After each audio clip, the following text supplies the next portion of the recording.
I never thought my own blood would betray me. If you asked anyone who knew us, they'd say I was the dependable one in the family, the one who always picked up the pieces when things fell apart. My name is Emily Carter. I'm 38 years old, and for as long as I can remember, my life has revolved around family, sometimes to my own destruction. I grew up in a small town in Ohio. My parents weren't rich, but my father worked hard his entire life.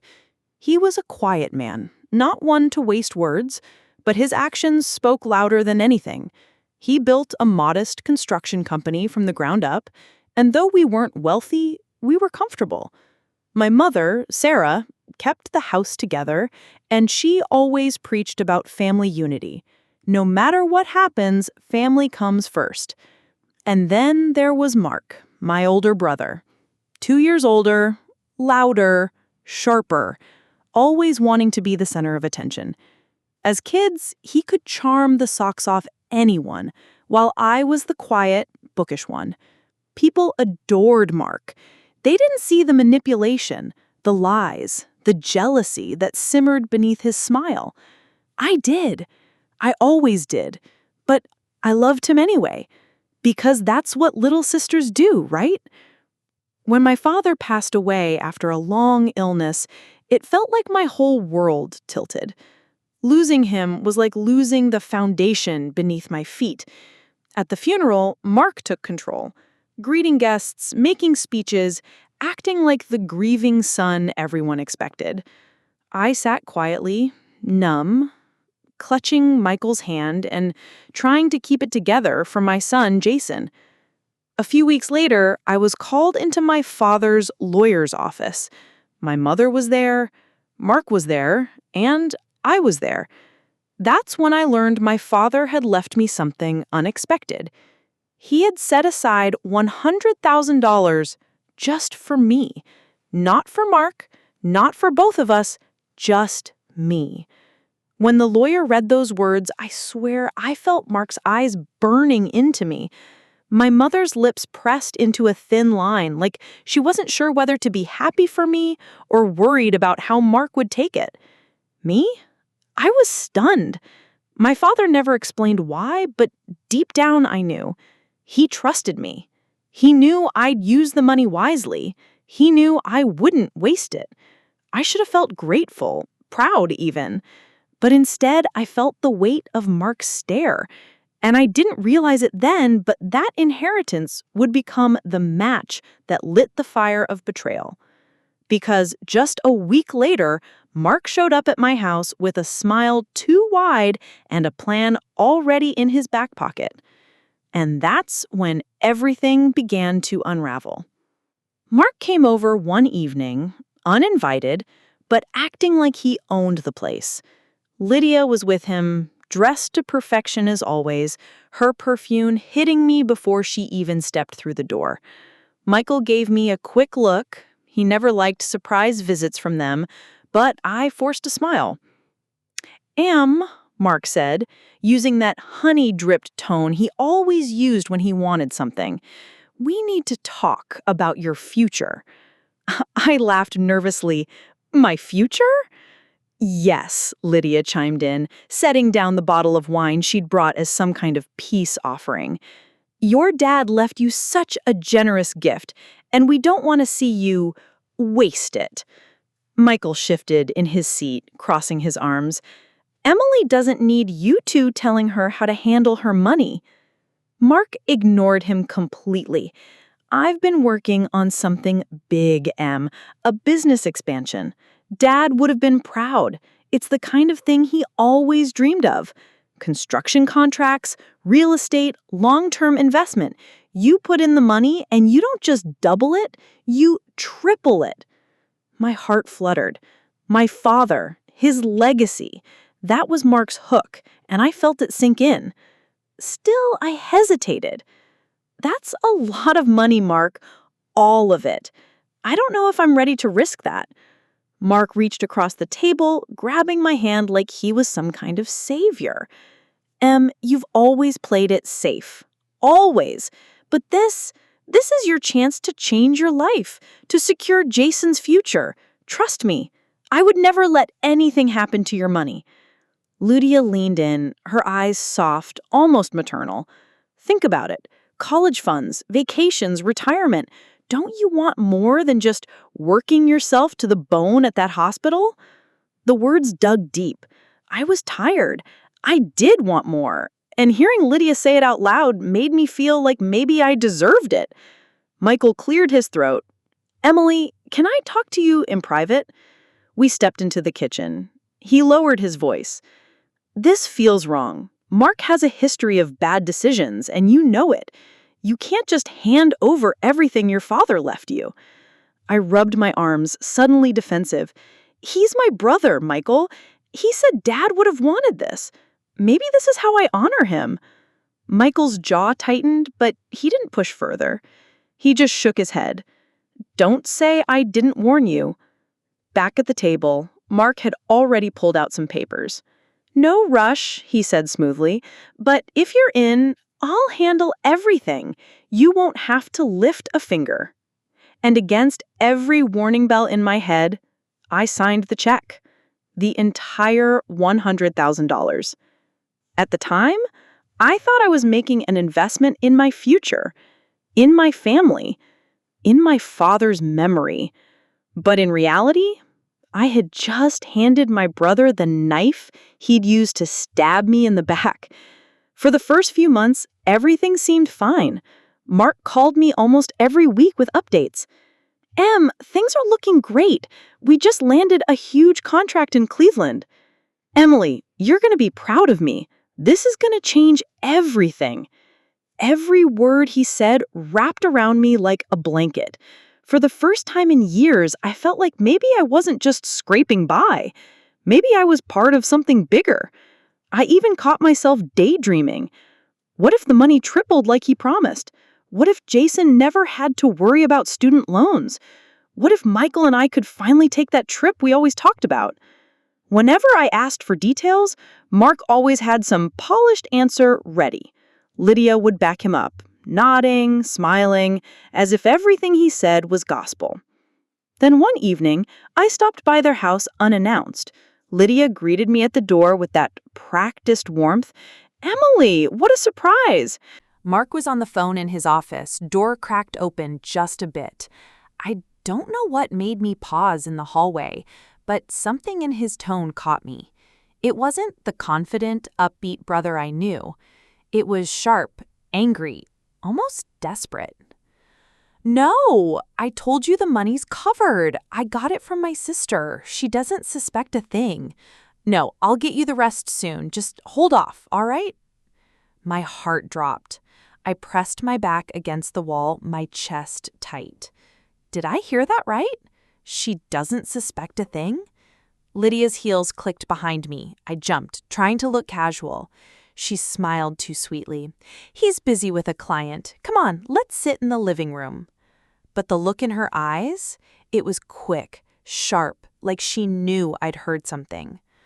All evening, she kept me distracted with small talk, fake laughter, glasses of wine. Mark never mentioned the call. He didn't even look rattled. I drove home that night with Michael and Jason already asleep. My hands gripped the steering wheel so tightly my knuckles turned white. What if Michael was right? What if I'd made the biggest mistake of my life? But I pushed the thought away. I told myself I was overthinking, that Mark wouldn't do that to me. He was my brother. Still, deep down, I knew something was very, very wrong. And I didn't realize it yet, but that phone call was the first crack in the story Mark and Lydia had spun so perfectly. After that night, I couldn't stop replaying Mark's words in my head. She doesn't suspect a thing. I tried to convince myself it was just business talk, maybe even me misunderstanding, but my gut, it twisted every time I thought about it. A week later, we had a family dinner at my mom's house. It was supposed to be a nice evening, just Mom, me, Michael, Jason, and, of course, Mark and Lydia. From the moment they walked in, Lydia acted like the queen of the room, complimenting my mom's cooking, telling Jason how tall he'd gotten, laughing just a little too loud at Mark's jokes. Halfway through dinner, I brought it up carefully. So, Mark, how's the expansion going? Any updates? Mark barely looked up from his plate. Fine, don't worry about it. Just like that. Cold, dismissive. Lydia, though, she smiled sweetly. Oh, Emily, you really don't have to stress yourself with details. Mark's handling everything. You'll see the results soon enough. My cheeks burned. I hated how she said it, like I was some child asking too many questions. Michael's hand tightened around mine under the table. Then Mom, sweet, quiet Mom spoke up. Emily, maybe you should just let your brother do what he does best. He's always been the ambitious one. The words stung more than I expected. Always him, always Mark. I forced a smile, nodding, but inside, my heart was pounding. Later, as we cleared dishes, Lydia leaned close, her voice, a whisper only I could hear. You really should relax. Stress ages you, you know. Her tone wasn't friendly. It was sharp, mocking, with a flicker of something darker in her eyes. That was the moment I knew. They weren't just hiding something, they were daring me to find out. I went home that night in silence, staring out the car window while Michael drove. Jason had headphones in the back seat, oblivious. Inside, though, I felt the ground shifting beneath me. Because as much as I wanted to believe my brother had my back, something told me I was about to lose everything. It happened faster than I ever imagined. One Friday afternoon, I stopped by the bank to check on a small savings account I still had. While I was there, curiosity got the better of me. I asked the teller if she could confirm the transfer I made to my brother's company months ago. She clicked through her screen, frowned, then leaned in. Ma'am, that account shows as closed. Funds withdrawn entirely within 72 hours of deposit. I froze. Closed? What do you mean closed? My brother told me the money was being invested. The bank says the account is closed. She cut me off gently, lowering her voice. I can't disclose further details, but there's nothing left. My legs went weak. I walked out of the bank in a daze, my stomach twisting into knots. 72 hours? That money, my father's legacy, was gone almost as soon as I handed it over. I drove straight to Mark's office. My hands were shaking so badly, I could barely grip the wheel. When I stormed in, Lydia was sitting behind the receptionist desk like she owned the place. Well, look who it is, she said smoothly, crossing her legs. Emily, sweetheart, you should have called. Where's Mark?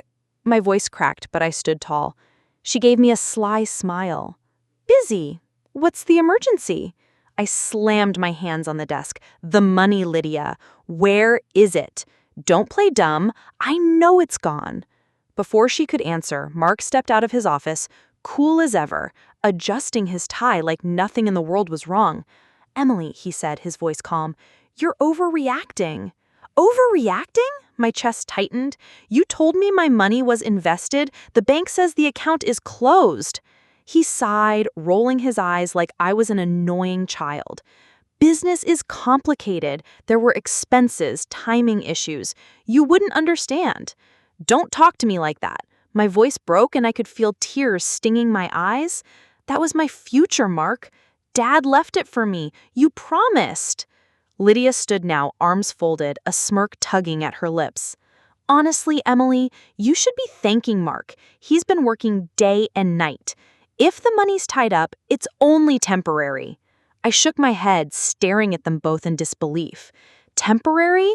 The money's gone. Admit it. You stole from me. And then the knife twisted deeper. Mark leaned in, his voice low and cold. Maybe Dad left it to you because he knew you'd never survive on your own. Maybe I'm the one saving you from yourself. The words hit harder than any slap. My own brother. I stumbled out of that office, tears streaming down my face, barely able to breathe. I sat in my car for what felt like hours, crying until my chest ached. When I finally started the engine, only one thought burned through my mind. They took everything from me, but one day, they'd regret it. And I didn't realize it then, but my revenge had already begun to take shape. The weeks that followed were some of the darkest of my life. Bills started piling up on the kitchen counter. Electric, mortgage, Jason's school fees. I had relied on that inheritance as a cushion, a safety net for my family's future. Without it, every dollar suddenly mattered. Michael tried to stay strong for me, but I could see the disappointment in his eyes, even when he didn't say anything. One night, as we sat at the table, surrounded by unopened envelopes, he finally spoke. "I warned you, Emily. I told you not to trust him." His words weren't cruel, but they pierced straight through me. I dropped my head into my hands, sobbing. I thought he wouldn't hurt me like that. He's my brother, Michael, my own blood. Michael rubbed my back, but I could feel the distance between us growing. Trust in my brother cost me trust in my marriage. And then there was Jason. Sweet, innocent Jason. He walked in one night when I was crying on the couch. He sat beside me without saying a word, just placing his arm around my shoulder. "Mom, you don't have to cry anymore. We'll be okay. I'll get a job if I have to." Hearing that from my 16-year-old son broke me in a way nothing else could. My child shouldn't have to carry that kind of weight. To make matters worse, my mother, my own mother, started pulling away from me. Mark had gotten to her. He spun the story so well, she began to believe that I was just being dramatic, that I didn't understand how investments worked. "Your brother has always been ambitious," she told me over the phone. "Maybe you should give him time. Stop fighting him." I hung up before she could say more, because if I didn't, I would have screamed. I was losing everything, my money, my peace, even my family's faith in me. But one night, after lying awake for hours staring at the ceiling, something inside me hardened. I couldn't live as their victim. I couldn't let Mark and Lydia laugh behind my back while I drowned. I sat up in bed, wiped the tears from my eyes, and whispered to myself, "No more. I'm going to make them pay." It wasn't just a thought, it was a promise. And from that moment forward, every breath I took, every step I made, was about one thing only: revenge. Once I made that decision, something in me shifted. The tears dried, the self-pity faded. All that was left was focus. I started small. I went through every document Mark had ever given me: contracts, forms, receipts. Most of it was vague jargon that made little sense, but one detail caught my eye. On one of the contracts, my signature looked wrong. It was mine, but not. The strokes were too sharp, the loops too tight. I knew my own handwriting. I'd been signing Emily Carter the same way since I was 18. My stomach dropped. This wasn't me. Someone forged my name. The thought burned in my chest like fire, and when I looked closer, I noticed the date. It was a day I knew for certain. I hadn't been anywhere near Mark's office. I was working a 12-hour shift at the hospital. I whispered out loud, trembling, "Lydia." Because of course it was her, the perfect wife, the smiling snake. She had been there every step of the way, covering Mark's lies, smoothing over his rough edges, and now I had the first real crack in their story. That night, I went digging further. Old emails, texts, even the voicemail Mark had left me months ago. The pieces didn't fit together. One moment he was bragging about profits, the next he was dodging my questions. And then I remembered the phone call I had overheard. His exact words: "She doesn't suspect a thing." I sat at my kitchen table with papers spread everywhere, my heart racing. For the first time, I felt like maybe I wasn't crazy. Maybe I wasn't just the emotional little sister like they made me out to be. Michael came in quietly, watching me shuffle through the mess. He said, "Emily, what are you doing?" I looked up at him, my eyes burning with a kind of fire he hadn't seen in me before. "I'm building a case. I don't care if it takes weeks, months, years. I'm going to bring them down." He studied me for a long moment, then nodded slowly. "If you're serious, you're not doing it alone. We'll figure this out together." For the first time in months, I felt a flicker of hope, because I wasn't just a victim anymore. I was hunting. And the moment I found the proof I needed, I knew exactly what I was going to do. I knew I couldn't do this alone. Mark and Lydia were too clever, too practiced at deception. If I wanted revenge, I needed professionals, people who could see the truth even when it was buried under lies. I contacted a lawyer I'd worked with years ago on a minor property matter. His name was Richard, and he was the kind of man who didn't sugarcoat anything. When I explained the situation, he raised an eyebrow. $100,000 stolen by family? He asked, incredulously. That's messy, but you have proof? I handed him the forged contract, along with copies of emails, text screenshots, and the notes I had taken from my observations. Richard leaned back in his chair, steepling his fingers. "This isn't just theft," he said slowly. "This is fraud. And your brother's entire business? I'd need to dig, but I have a feeling this is bigger than you think."